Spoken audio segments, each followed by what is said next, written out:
और चलिए अब बात करेंगे मुख्यमंत्री के एक्शन की। कुछ एक इलाकों को छोड़ दें तो प्रदेश में तापमान कम होने का नाम नहीं ले रहा है। तेज धूप और गर्मी के चलते कहीं पानी की भयानक किल्लत प्रदेश में है तो कहीं बिजली की सप्लाई लड़खड़ाई हुई है। और इसे देखते हुए सूबे के मुखिया भजनलाल शर्मा ने खुद मोर्चा संभाल लिया है। इसी कड़ी में सीएम ने शुक्रवार को करीब 5 घंटे तक समीक्षा बैठक की है। रिपोर्ट देखिए। तस्वीरें 2 लेकिन मकसद एक, समस्या का समाधान। सूबे में भीषण गर्मी का कहर जारी है। बिजली पानी के लिए हाहाकार मचा हुआ है। लोगों को हो रही दिक्कतों के लिए कांग्रेस भजनलाल सरकार को जिम्मेदार ठहरा रही है, जबकि प्रदेश के मुखिया समस्या के समाधान की हर संभव कोशिश कर रहे हैं। शुक्रवार को सीएम भजनलाल शर्मा ने हीट वेव और बिजली पानी की मौजूदा स्थिति को लेकर बैठक की। सीएम ने सचिवालय के कॉन्फ्रेंस हॉल से वीसी के जरिए सभी प्रभारी सचिवों की बैठक की। आपको बताते चले कि सीएम के निर्देश के बाद सभी प्रभारी सचिवों ने 2 दिन तक जिलों में रहकर बिजली पानी, हीट वेव समेत दूसरी सरकारी योजनाओं का जायजा लिया गया। बैठक से पहले सुबह सीएम भजनलाल दौसा के मेहंदीपुर बालाजी मंदिर पहुंचे और अपने आराध्य के दर्शन कर उनसे शांति और खुशहाली की कामना की। निश्चित रूप से बालाजी महाराज प्रदेश और देश में पूरी तरह से ये हीट वेव चल रही है, इसमें सभी सुख शांति और खुशहाली से रहें। गौरतलब है कि पानी सप्लाई की व्यवस्था के लिए सीएम भजनलाल ने खुद मोर्चा संभाल रखा है। इसी कड़ी में सीएम ने बुधवार को रामनिवास बाग पर स्थित पंप हाउस का औचक निरीक्षण किया था। सीएम सिर पर गमछा बांधकर पेयजल आपूर्ति और पानी को लेकर आ रही समस्याओं का जायजा लेने पहुंचे थे। आपको बताते चले कि प्रदेश में हीट वेव के कारण अब तक 50 से ज्यादा लोगों की मौत का दावा किया जा रहा है, जबकि स्वास्थ्य विभाग ने सिर्फ 5 लोगों की मौत की पुष्टि की है। गुरुवार को राजस्थान हाईकोर्ट ने स्वतः संज्ञान लेते हुए प्रदेश सरकार को गर्मी से मरने वाले लोगों के आश्रितों को समुचित मुआवजा प्रदान करने के निर्देश दिए। Bureau report, news 18 Rajasthan. और इसी बीच राजधानी जयपुर से बड़ी खबर, जहां पर प्रभारी सचिव के दौरे में लापरवाही भारी पड़ी है। मुख्यमंत्री भजनलाल शर्मा ने बैठक में इस दौरान लापरवाही को लेकर के फटकार लगाई। बोले इस तरह के लापरवाह अधिकारियों को विदा किया जाए। प्रभारी सचिव नवीन जैन के दौरे में बीकानेर के सीएमएचओ नदारद मिले थे। बीकानेर जिला कलेक्टर को मुख्यमंत्री भजनलाल शर्मा ने वीडियो कॉन्फ्रेंसिंग के जरिए चल रही बैठक में ये स्पष्ट निर्देश दिए हैं। कहा कि ऐसे लापरवाह सीएमएचओ को तुरंत विदा किया जाए। प्रभारी सचिव नवीन जैन के दौरे में सीएमएचओ नदारद मिले थे बीकानेर में, इसी को मुख्यमंत्री ने गंभीरता से लिया है। और सिस्टम में जिस तरीके से अधिकारी संवेदनशील नजर नहीं आ रहे हैं, काम के दौरान ऐसे अधिकारियों की पहचान करने, लिस्ट देने तक की बात कही है। बड़ी खबर इस वक्त की, प्रभारी सचिव के दौरे में सीएमएचओ की लापरवाही को मुख्यमंत्री ने गंभीरता से लेते हुए जिला कलेक्टर को यह निर्देशित किया है कि इस तरह के लापरवाह सीएमएचओ को तुरंत विदा किया जाए। बड़ी खबर इस वक्त की।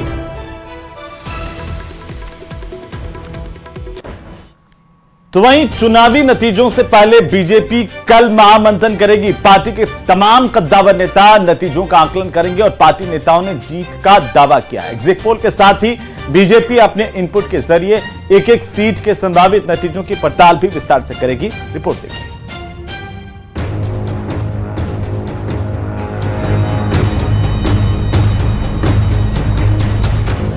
चुनाव खत्म, अब नतीजों की बारी। शनिवार को एग्जिट पोल इशारा करेंगे कि देश की बागडोर किसके पास जा सकती है। बीजेपी हैट्रिक को लेकर आश्वस्त है। दूसरे राज्यों में प्रचार के लिए गए नेता अब लौट आए हैं। शनिवार को एक ही दिन में 4 बड़ी बैठकें पार्टी कार्यालय में होंगी, जिसमें प्रदेश पदाधिकारियों के साथ मोर्चों से जुड़े नेता भी मौजूद रहेंगे। साथ ही लोकसभा सीटों के प्रभारियों के साथ लोकसभा उम्मीदवारों को भी बुलावा भेजा गया है। मैराथन बैठक में बीजेपी एक-एक सीट के संभावित नतीजों की पड़ताल करेगी। इसमें पार्टी विस्तारकों से लेकर बूथ और शक्ति केंद्रों के साथ जिला अध्यक्षों की रिपोर्ट का भी आकलन होगा। यानी एग्जिट पोल के साथ बीजेपी भी सूबे की 25 सीटों के नतीजों का ओवरऑल फीडबैक लेगी। बैठ के लगातार हमारी चूंकि मतगणना होनी है तो उसकी तैयारी को लेकर चर्चा होनी है और इसी को लेकर बैठक। प्रदेश में 2 चरणों में 19 और 26 अप्रैल को मतदान हुआ था। जैसे ही प्रदेश में मतदान खत्म हुआ, अगले दिन अधिकांश उम्मीदवारों के साथ प्रदेश के कद्दावर नेताओं को दूसरे राज्यों में प्रचार का जिम्मा दे दिया गया था। सीपी जोशी तेलंगाना, ओडिशा और उत्तर प्रदेश में लंबा वक्त गुजार कर लौटे हैं, तो कई मंत्री और पदाधिकारी भी चुनाव प्रचार में खासे व्यस्त रहे, जिसकी वजह से बीजेपी प्रदेश की सीटों पर हुए मतदान और संभावित नतीजों का आकलन ही नहीं कर पाई। अब जब सभी चरण का मतदान संपन्न होने जा रहा है और 4 जून की तारीख नजदीक है, बीजेपी ने भी अपने तंत्र को सक्रिय कर दिया है। बैठक में बुलाए गए नेता पूरी रिपोर्ट के साथ बैठक में शामिल होंगे। मतदान के प्रतिशत से लेकर जातियों के झुकाव तक पर चर्चा होगी। वोटिंग % बढ़ाने के लिए पार्टी ने जो प्रयास किए वो धरातल पर कितने फलीभूत हुए, इसका भी आकलन होगा। विपक्ष के संविधान और आरक्षण बचाने के लिए प्रचारित किए गए प्रोपेगेंडा से क्या मतदाता भ्रमित हुए हैं, इस पर एक एक नेता से जानकारी ली जाएगी। 10 साल के मोदी सरकार के कार्यकाल की उपलब्धियों ने इस चुनाव में कितनी छाप छोड़ी, इसका भी जिक्र कल की बैठक में होगा। भारतीय जनता पार्टी कॉन्फिडेंट है, इसी कारण चुनाव के परिणाम के बाद जो दायित्व हमारे ऊपर आने वाला है उस दिशा में प्रयास कर रहे हैं। हमने संगठनात्मक दृष्टि से पिछले लगातार चुनाव में काम किया, उसकी भी चर्चा करेंगे, चुनाव की समीक्षा भी करेंगे, आगे की कार्य योजना को उसको भी हम उसके ऊपर प्लानिंग करेंगे। हम भाजपा जरूरत पड़ने पर कुआं नहीं खोदती, पहले से उसकी पानी वाला करके, पानी की जरूरत है पहले से, बिजली की पहले से, उसी तरह संगठन के आधार पर भी अपनी योजनाएं पहले से बनाने का काम करती है। हम सब जानते हैं कि 4 को काउंटिंग का काम है और काउंटिंग के लिए बड़े पैमाने पर काउंटिंग एजेंट्स हमारे जाने वाले हैं। सभी जिलों में उनके काउंटिंग एजेंट्स के भी प्रशिक्षण के काम 2 तारीख को सभी जिलों में भी होने वाले हैं। सबकी समीक्षा होगी। हम अलग अलग क्षेत्रों में चुनाव में गए, हमारे खुद के लोकसभा क्षेत्र में गए, अन्य राज्यों में भी गए, तो हम सब बैठ कर इस बात का भी मंथन करेंगे कि हमारा कितना % वोट बढ़ा, अगर किसी स्थान पर वोट बढ़ा है तो किस कारण से बढ़ा है, हमको क्या करना है, किसी कारण से वोट % और ज़्यादा नहीं बढ़ा है तो उसके पीछे क्या कारण है। आने वाले समय में जनता के जो हमने संकल्प किए उनकी पूर्ति कैसे करें और जनता को वास्तव में लगे कि राम राज्य आया है, हमारी सरकार आई है, हमारे द्वारा बनाई हुई सरकार आई है, हमारे लिए सरकार है। इन संकल्पों के लिए हम आपस में मंथन करेंगे। मोदी सरकार के 10 साल की ऐतिहासिक उपलब्धियों से भरपूर कार्यकाल की परीक्षा के नतीजे की घड़ी अब ज्यादा दूर नहीं है। बीजेपी के सभी 25 उम्मीदवारों के अलावा प्रदेश नेतृत्व से लेकर सीएम भजनलाल की प्रतिष्ठा से भी इस चुनाव के नतीजे जुड़े हैं। बीजेपी कॉन्फिडेंट तो है, पर वो ओवर कॉन्फिडेंट कतई नहीं। उसे भी पता है कि कुछ सीटों पर कहीं किसान आंदोलन का असर दिख सकता है, तो कहीं पर उम्मीदवारों के खिलाफ एंटी इनकम्बेंसी भारी पड़ सकती है। इसीलिए उसके नेता संभल कर बयान दे रहे हैं, पर उत्साह पूरे चरम पर है। न्यूज़ 18 के लिए बाबूलाल धायल की रिपोर्ट। तो वहीं लोकसभा के 7वें चरण के लिए चुनाव प्रचार का शोर थमते ही कई नेता मंदिरों में दर्शन पूजन करने के लिए निकल पड़े। शिमला से कन्याकुमारी तक और दौसा से लेकर तिरुपति तक देश के प्रमुख मंदिरों में दिग्गज नेताओं ने पहुंचकर के मत्था टेका और 2024 के रण में विजय का आशीर्वाद मांगा है। रिपोर्ट देखिए।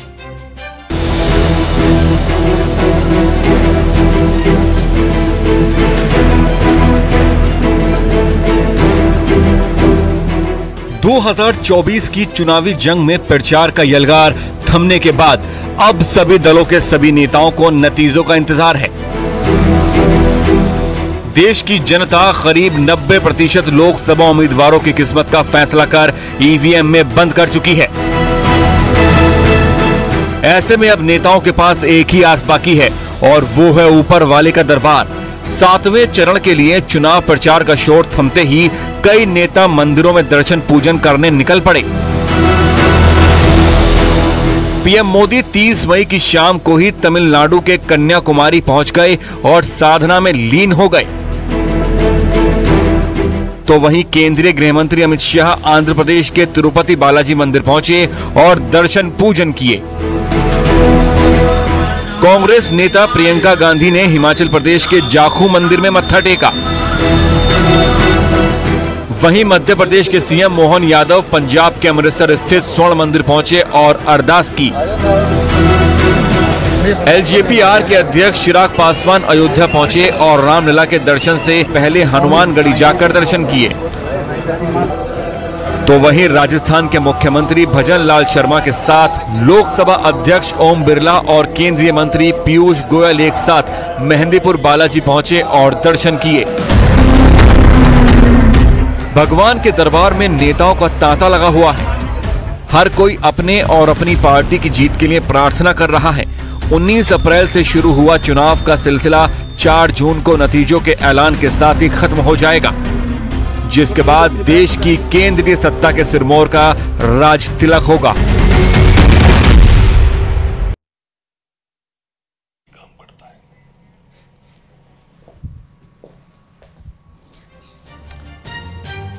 तो वहीं राज्यसभा सांसद मदन राठौड़ पाली के दौरे पर रहे और इस दौरान उन्होंने चुनावी परिणामों में बीजेपी की एकतरफा जीत का दावा किया है और साथ ही विपक्ष पर निशाना साधते हुए ईवीएम का राग अलापने के आरोप लगाए।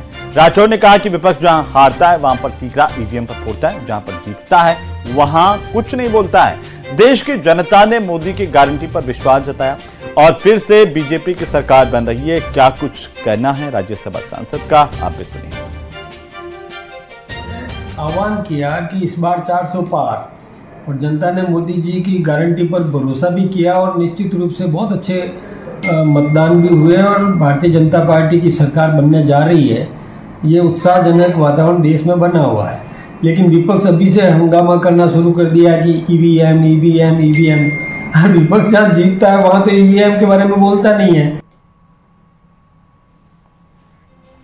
तो वहीं विधानसभा अध्यक्ष वासुदेव देवनानी आज अजमेर के जेएलएन अस्पताल पहुंचे, जहां पर उन्होंने गर्मी और हीट वेव को लेकर अस्पताल में व्यवस्थाओं को देखा। साथ ही मरीजों और उनके परिजनों से भी वासुदेव देवनानी ने मुलाकात की और बात की। इसके बाद उन्होंने अस्पताल के डॉक्टर्स और अन्य स्टाफ के साथ चर्चा की, व्यवस्थाओं में सुधार को लेकर के उनके साथ बातचीत की है। मीडिया से भी बातचीत करते हुए वासुदेव देवनानी ने कहा कि अस्पताल का ड्रेनेज सिस्टम खराब है, जिसको दुरुस्त करने के निर्देश दिए हैं। साथ ही अन्य व्यवस्थाओं को लेकर के भी उन्होंने दुरुस्त करने के निर्देश दिए हैं। अभी जिस प्रकार से पूरे राजस्थान में हीट वेव चल रही है, उससे सरकार ने भी अपने निर्देश जारी किए हैं और प्रयत्नशील हैं और यहाँ भी टेम्परेचर 46 डिग्री तक लगभग गया है। तो यहाँ की व्यवस्थाएं देखने के लिए मैं आया। काफ़ी व्यवस्था तो ठीक है, अपने इमरजेंसी में लोग पहुँच रहे हैं। इनको निर्देश दिए हैं कि इमरजेंसी के समय राउंड द क्लॉक एक सीनियर डॉक्टर भी लोगों को संभाले। केवल रेजिडेंट और सीनियर रेजिडेंट के भरोसे न छोड़ें, वो तो रहें, प्राथमिक उपचार तो दें, लेकिन उसके बाद सीरियस है बाकी उसकी व्यवस्था करें और बर्फ की सिल्लियां वगैरह। तो यहाँ तो वहीं ओबीसी में मुस्लिम आरक्षण की समीक्षा के बयान को लेकर घमासान थमने का नाम नहीं ले रहा। इसे लेकर के मुस्लिम ओबीसी जातियों की ओर से एक महासंगठन के गठन की तैयारी की जा रही है। आपको बता दें कि 24 ऐसी प्रमुख मुस्लिम ओबीसी जातियों के संगठनों को एकजुट किया जा रहा है, जो कि ओबीसी में शामिल किए गए थे। और आज इस मामले में आयोजित बैठक में संगठन के पदाधिकारियों की तरफ से आंदोलन का भी ऐलान किया गया। उन्होंने बताया कि वे गुर्जर और जाट समाज जैसा बड़ा आंदोलन करेंगे।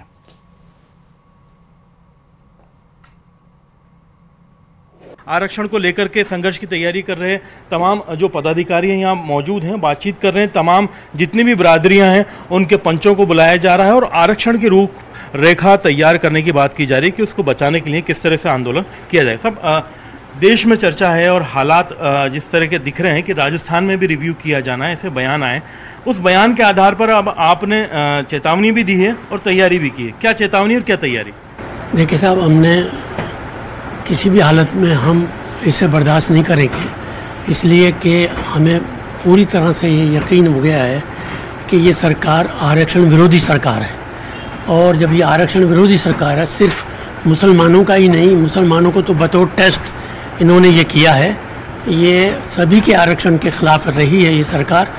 और हम किसी भी हालत में मुस्लिम ओबीसी के नाम से जो इन्होंने समीक्षा के लिए कह कर के और हमें बाहर करना चाहते हैं, हम ये किसी भी कीमत पर नहीं होने देंगे।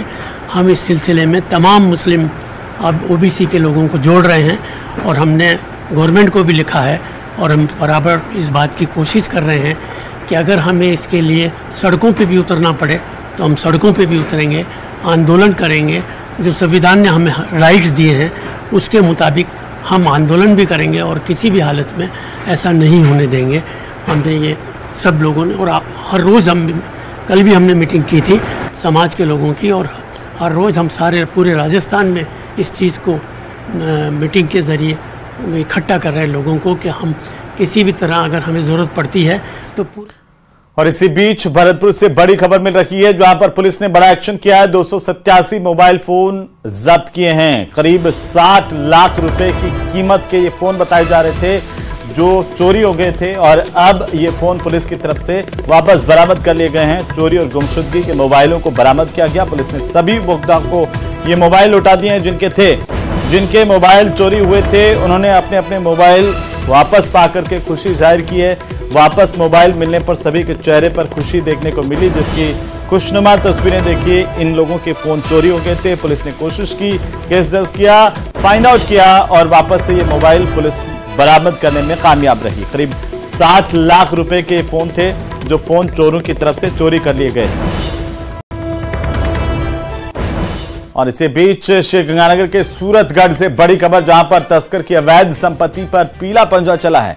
महिला तस्कर जसविंदर कौर की अवैध संपत्ति जमींदोज की गई है। पुलिस ने लाखों की सरकारी जमीन को अतिक्रमण मुक्त करवाया। ये बड़ी जानकारी इस वक्त की। लगातार जो श्रीगंगानगर पुलिस है उसके साथ साथ राजस्थान पुलिस पूरी तरीके से सतर्क नजर आ रही है। अपराधियों की संपत्ति, जो अवैध संपत्ति हासिल की हुई है, उनको लगातार जमींदोज करने का काम किया जा रहा है। और ऐसी तस्वीरें श्रीगंगानगर के सूरतगढ़ से सामने आई है, जहां पर एक तस्कर की जो संपत्ति है, अवैध संपत्ति, उस पर पीला पंजा चला है। जिला मुख्यालय के बाद सूरतगढ़ में ये पुलिस की तरफ से प्रशासन के साथ मिलकर बड़ी कार्रवाई की गई।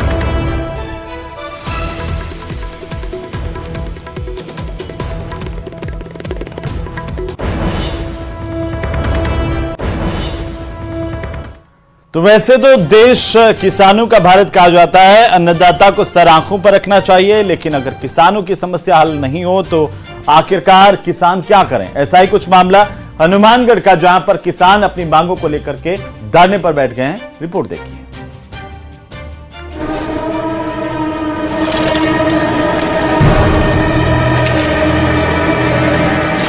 आक्रोश में अन्नदाता, कब पूरी होगी मांग? अधिकारी कब लेंगे सुध? क्यों नहीं किसानों को मिल रहा पानी? ये लोग फर्श पर लेटे हुए हैं। दरअसल ये किसी बारात में नहीं आए हैं। जनाब, इस तपती गर्मी में किसान अपनी फरियाद लेकर कलेक्ट्रेट पर धरने पर कहते हैं खुशहाल किसान से ही खुशहाल देश बनता है। लेकिन तब क्या हो जब किसान की सुनने वाला कोई ना हो। धरने पर बैठे किसानों ने कहा कि वो लीलावती वितरिका नहर के अंतिम छोर के किसान हैं और नहर में बरसों से सफाई न होने से सिल्ट जम गई है, जिससे उन्हें पानी नहीं मिल रहा और फसलें सूख रही हैं। तो किसान परेशान होते हैं, किसी की बारी पिट जाती है, मौके के आगे पानी नहीं जा पाता, केली से बंद होगी नहर टूटने की कगार पर आ जाती, कई बार टूट भी गई है। तो अधिकारी ना तो उसमें एक्शन लेते हैं, जब तक पहुंचते हैं तब तक कई किसानों की बारियां पिट जाती हैं। फिर किसान अपने स्तर पर उस नहर को बांधते हैं या केरी निकालते हैं। तो ये समस्या हमारी बहुत बड़ी है। अब अधिकारियों के पास वही रटा रटाया जवाब, सब व्यवस्था सही, हम काम कर रहे हैं, समस्या दूर हो जाएगी, किसानों को पानी उपलब्ध करवाया जा रहा है। नहर में पिछले 2 हफ्तों के अंदर काफी अध्यक्षों ने सफाई कराई है। कुछ अध्यक्षों ने बकाया है जो आगे नहरबंदी में सफाई करवाएंगे, उनको नोटिस देके पाबंद कर रखा है। इसकी तेल पे पानी पिछले हफ्ते 10 हिस्से से कम नहीं चला है और अभी और पूरी सफाई करा के और पानी पूरा करने को। किसानों का कहना है कि नहर अध्यक्ष और सिंचाई विभाग के अधिकारी नहर में सफाई को लेकर गंभीर नहीं है और जब तक उनकी मांग पूरी नहीं होती तब तक वो धरने पर बैठे रहेंगे। अब देखना होगा कि कब सिंचाई विभाग किसानों की सुध लेगा और कब अन्नदाता का आक्रोश खत्म होगा। न्यूज़ 18 राजस्थान के लिए हनुमानगढ़ से राजू रामगढ़िया की रिपोर्ट।